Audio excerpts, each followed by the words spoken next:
Hiya crafty folks, Amy here, and today I have a quick critter birthday card to share with you today. So I'm going to show you the products that I'm going to use. I have this dot circle stencil from A Colorful Life Designs. I have an A2 size card base of 110 pound cardstock. I have some bright, colorful inks from the Party Collection of Catherine Pooler. This is Life of the Party. My blending brushes from the Rabbit Hole Designs. And here are a couple photos of the finished card. I'll show you the front and the inside, but I was able to pull together this cute critter card for my little buddy Sam for his upcoming birthday really quickly. So I'm just going to lay this stencil down. I'm working directly on the card base, so I will have to be mailing this to him, so I don't want it to be too bulky. So I'm just going to eliminate the bulk and the weight and make it easy to ship by working directly on the card base.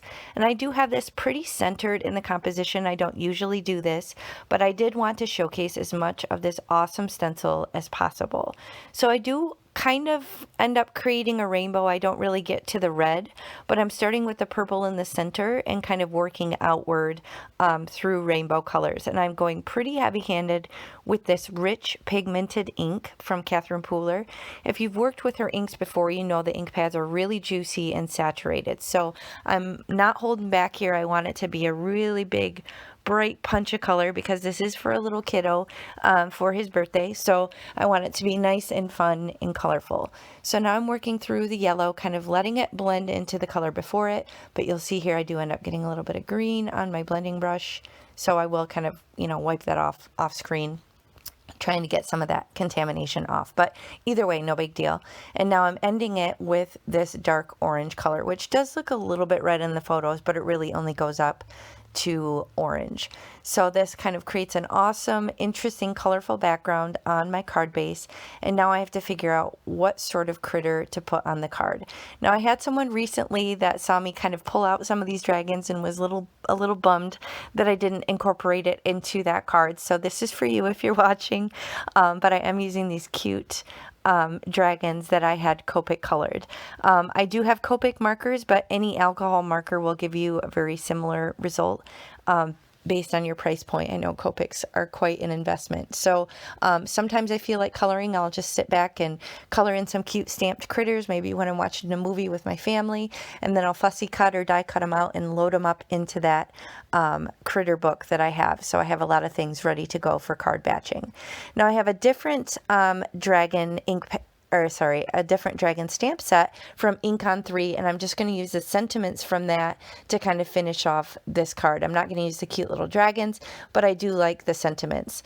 And I do just have a little strip of white cardstock. I'm going to use that to kind of give the dragon a place to land on the composition and also create a space for me to stamp my sentiment so that it's able to stand off that kind of busy, bright background.